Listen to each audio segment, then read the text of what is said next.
So hello and welcome to this NPTEL course entitled Feminist Writings. We're looking at Simone de Beauvoir's introduction to the second sex.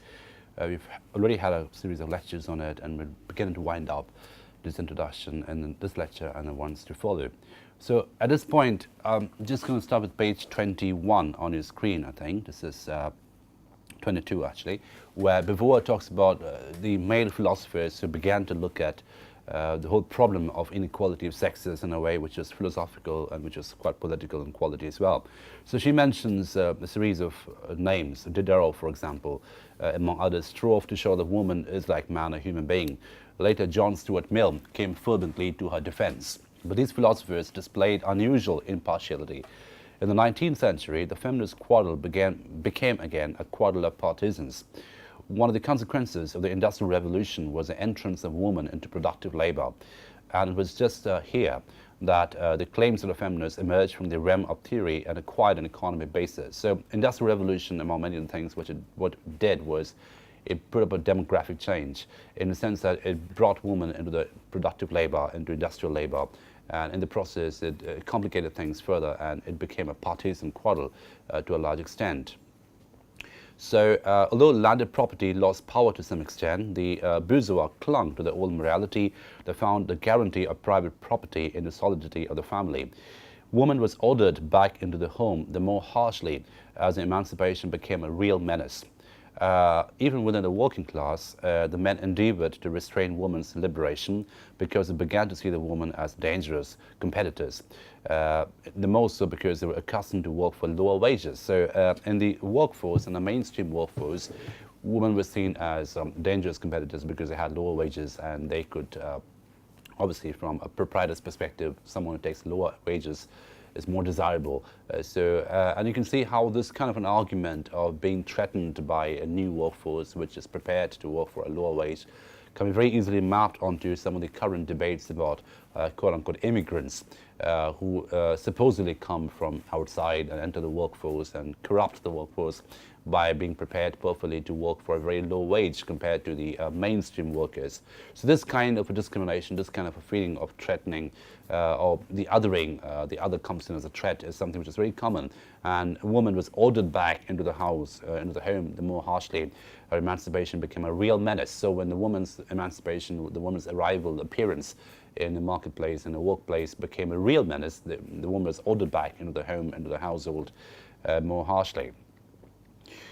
In proving women's inferiority, the anti-feminists then began to draw not only upon religion, philosophy, and theology as before, but also upon science, biology, experimental psychology, etc. So this is what I meant in my last lecture when I talked about the discursive apparatus, which are designed to create and control and produce and perpetuate the belief that women are inferior compared to men. So not only does philosophy, theology, religion become important, they've always worked wonders for male supremacy, as we know in history, but more immediate instruments of knowledge, more immediate instruments and narratives of knowledge became equally biased, equally vulnerable towards this kind of designing, among which was biology and experimental psychology, which then began to produce very sophisticated accounts, sophisticated scientific empirical evidence of women's inferiority in terms of skull size, in terms of hysteria, in terms of attention span, etc. So we all know how biology has historically, or at least bioscience, has historically welded with state in terms of producing narratives of racism, inferiority of the blacks, narratives of misogyny, narratives of anti-feminism, etc. So now we have a very clear example, as Beauvoir points out to us. At most, they were willing to grant equality in difference to the other sex. That profitable formula is more significant. It is precisely that, like the equal but separate formula of Jim Crow, aimed at the North American Negroes. As is well known, the so-called equalitarian segregation has resulted only in the most extreme discrimination. So this whole pseudo-equality, this whole superficial pronouncement of equality or equalitarian segregation has always obviously been informed and lent itself historically to most extreme forms of discrimination or extreme discourses of discrimination. Right. Okay, the similarity just noted is in no way due to chance, for whether it's a race, a caste, a class, or a sex that is reduced to a position of inferiority, the methods of justification are the same. So the methods of justification are the same, despite the similarity. So, methods of justification of supremacy, of inferiority of women, have always remained the same. So the eternal feminine corresponds to the black soul and to the Jewish character. So there's something innately inferior about the feminine, in a way there's something innately inferior about the Jewish character or the black soul. And obviously these discourses are produced and promoted and perpetuated by narratives of supremacy, white supremacy, imperial supremacy, racist supremacy, etc. So that becomes an important category of discrimination. So what we're looking at are two different kinds of discrimination, overt and covert. So overt discrimination or overt control or overt monopolization obviously takes on very material and very palpable and very explicit narratives, such as violence, such as corporeal control, etc., confinement, punishment, etc. But when we're looking at more covert, perhaps more dangerous forms of discrimination, which operates through religion, which operates through education, which operates through science to a large extent. All that is geared, all that is welded together, all that colludes together to form the eternal feminine problem, the eternal feminine constitution, which works in the same way as ascribing inferiority to the black or to the Jewish character, right? So all these production of stereotypes, which are obviously used to confer certain attributes as fixity to the certain class of people, have always been drawn from science, religion, logic, etc. And the anti-feminist problem is no different to way out. Okay.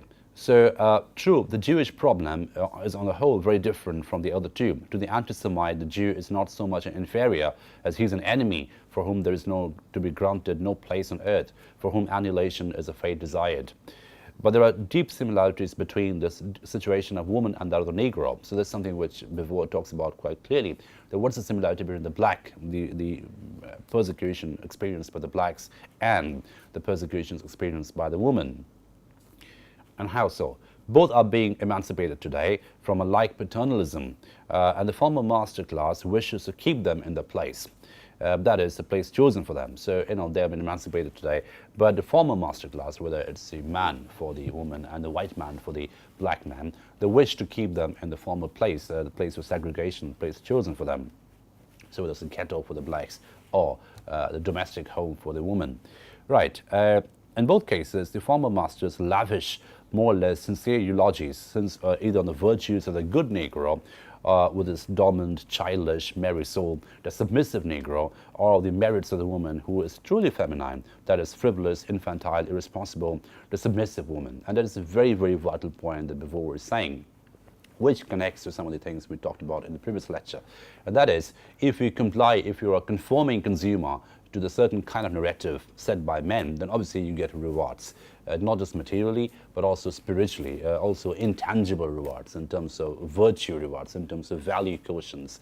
So if you are the good Negro who is submissive, who is domestic, and who is docile, and who is obviously loyal to the white man, then all the lovely adjectives, all the lovely eulogies are lavished on you. You become, the very, very desirable person because you are being the perfect black person, you're being the perfect Negro desired by the white man. So, the virtues of a good Negro with its dominant, childish, merry soul, the submissive Negro. And likewise, we have the virtues of the real woman, the good woman, the truly feminine woman. And what are the attributes which are given to the truly feminine woman? Frivolous, infantile, irresponsible. The submissive woman. So as long as you're submissive as a black man, as long as you're submissive as a woman, then obviously you're conferred lavish eulogies or lavish attributes by the controlling class, whether it's man or the white man. Right? In both cases, the dominant class bases its arguments on a state of affairs that it itself has created. So it becomes a very self-reflexive kind of an activity. The entire system is controlled or created by the man or by the white man. And if you subscribe to it, then that system generates its own rewards, which are then given to you for being a very loyal subscribers to the system, for being very loyal consumers and very compliant consumers of the system. So there are rewards for compliance, there are rewards for loyalty, which is given to you by the makers of the system. So it's a very self-reflexive, reflexive kind of an activity, which has been described by Beauvoir. As George Bernard Shaw puts it, in substance, the American white relegates the black to the rank of shoeshine boy, and it concludes from this that the black is good for nothing but shining shoes. So the system creates a situation where you're conferred, where you're relegated to a certain kind of activity, shoeshine boy, someone who's just there to shine my shoe. And because you create a system, because you create an identity, you create a classification for the matter, you draw the conclusion from it based on empirical evidence. And this is a very interesting example of how empirical evidence can be formed out of pseudo-belief systems, desired pseudo-belief system. So he concludes, the white man concludes from that, that the black is good only for nothing but shining shoes. So because you call him a shoeshine boy, you confer that identity to him as a shoeshine boy, you conclude from that identity that the black is good only for shining shoes. Right? And you find there are lots of quotations by American celebrities, sometimes very embarrassing, where people say, oh, the blacks are just good for shining shoes.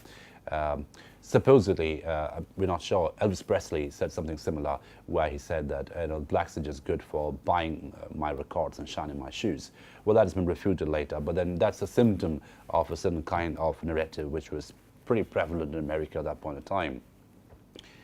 This vicious circle is met with all its analogous circumstances, with an individual or a group of individuals is kept in a situation of inferiority. That's a very important phrase, situation of inferiority.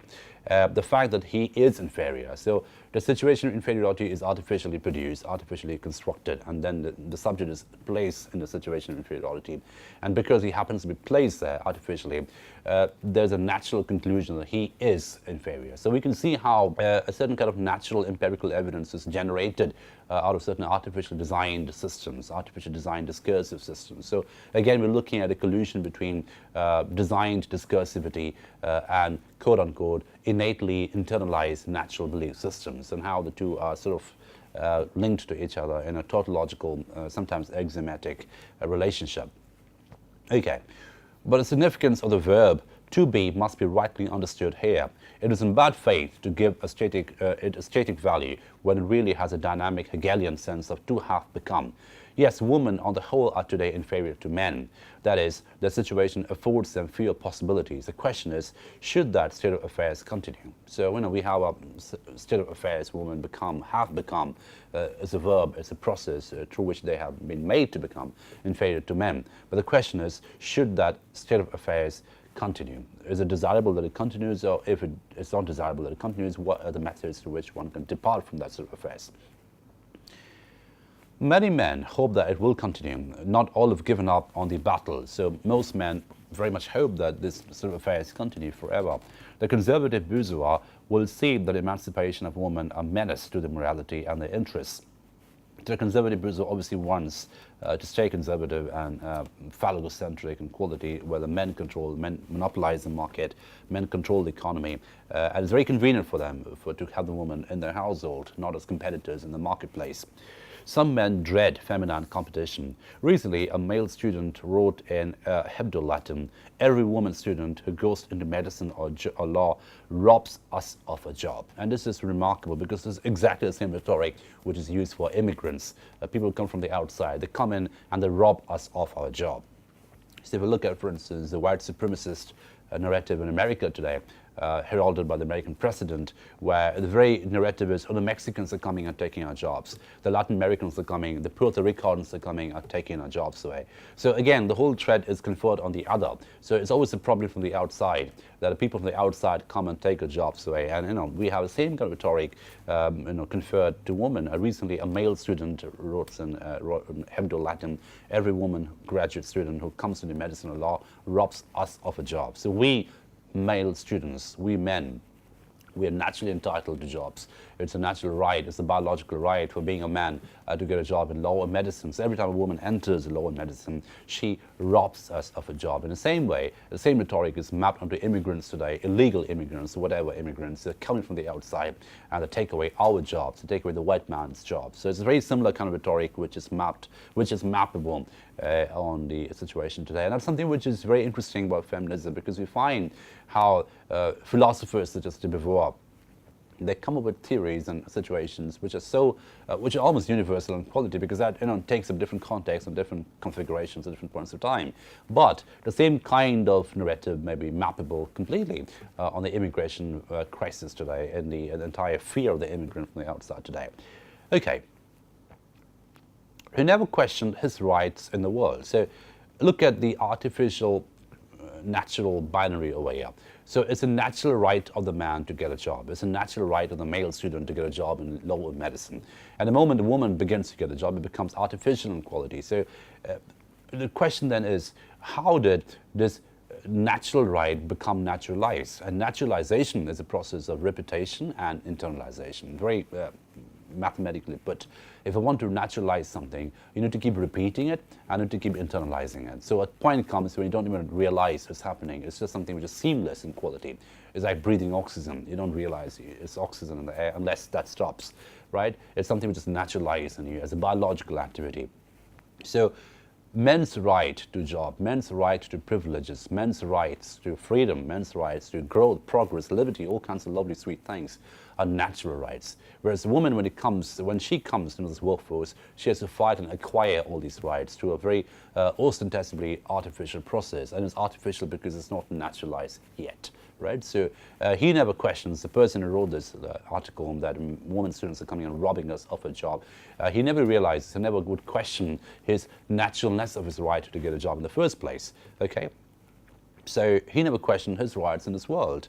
And economic interests are not the only ones concerned.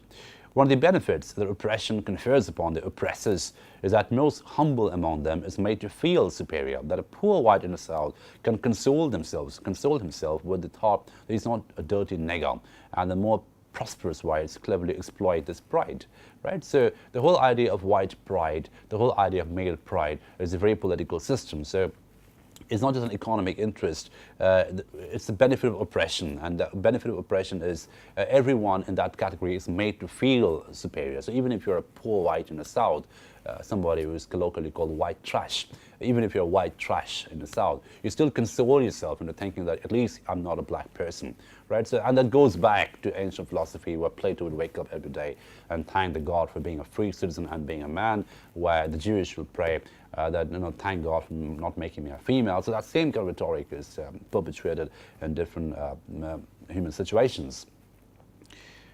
Similarly, the most mediocre of males feels himself a demigod compared to women, just because he happens to be a male.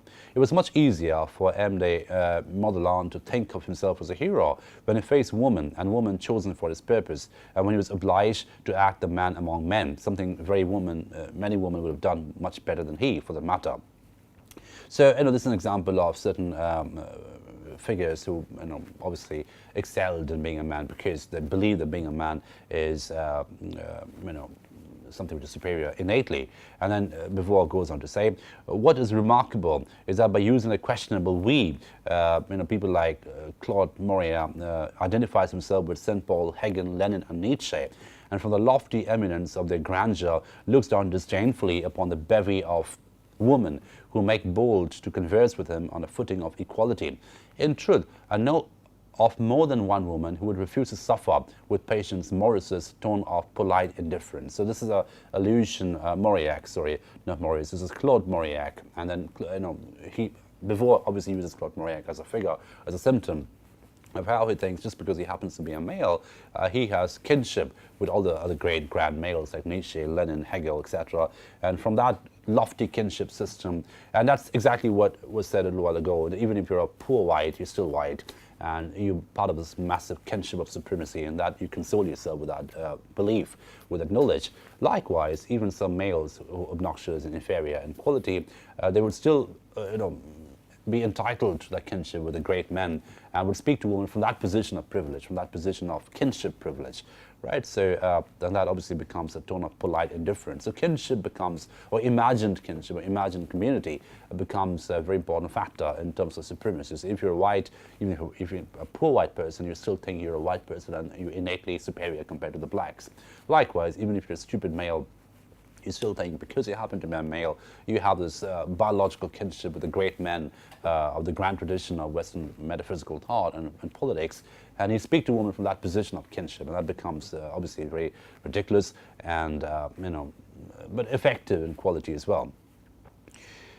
Okay, so and then Beauvoir goes on to say that men profit in more subtle ways from the otherness, the alterity of woman. So the alterity of woman is a very handy construction. It's something which men obviously create and profit from, massively. Here is miraculous balm for those afflicted with an inferiority complex. And indeed, no one is more arrogant towards woman, more aggressive or scornful than the man who is anxious about his virility. So, obviously, the masculinity crisis becomes a very important issue over here. So if you're uncertain about your virility, if you're anxious about your virility, then you're all the more anxious to assert your supremacy as a male. Those who are not fear-ridden in the presence of the fellow man are much more disposed to recognize a fellow creature in woman. But even to those, the midst of woman, the other is precious for many reasons. So it's a question of security and insecurity which comes in. So when it comes to the question of male virility, if you're anxious about your virility, you have to reassert your virility all the time. Then the risk is, or the common practices, the recursive marker is that you tend to look at women as inferior beings even more from the position of anxiety. Whereas if you have less anxiety, you're more likely to look at women as fellow beings, fellow human beings, or human inhabitants. Right, so they cannot be blamed for not cheerfully relinquishing all the benefits derived from the myth, for they realized that they would lose what they would lose in relinquishing woman as they fancy her to be, while they fail to realize they have to gain from the woman of tomorrow. Refusal to pose oneself as a subject, unique and absolute, requires a great self-denial. Furthermore, the vast majority of men take no such claim explicitly, or make no such claim explicitly. They do not postulate woman as inferior, for today they are too thoroughly imbued with the ideal of democracy not to recognize all human beings as equals. And this is something which Beauvoir talks about very interestingly, and I'll stop at this point today, where she says that the way democracy operates today is not necessary, it's not important to take everyone as equal in the first place. So it doesn't need to be spelled out, the women are unequal in quality, because the ethos of democracy as we live and internalize today, it pretty much works and operates in inequality. So it doesn't need to be explicitly told by men to women that unequal, that you're not really equal to us in terms of privilege and power and authority, because democracy, at least in Western liberal sense, operates through inequality, which is very covert and innate in a very system that it claims to be fair and liberal in quality. So democracy itself accommodates and articulates inequality to a large extent. So it doesn't really have to be separated or mapped out to women alone. And that's something which Beauvoir talks about quite explicitly in this particular point. So I'll stop at this point today, and we'll continue and hopefully wind up with this in the lectures to come. Thank you for your attention.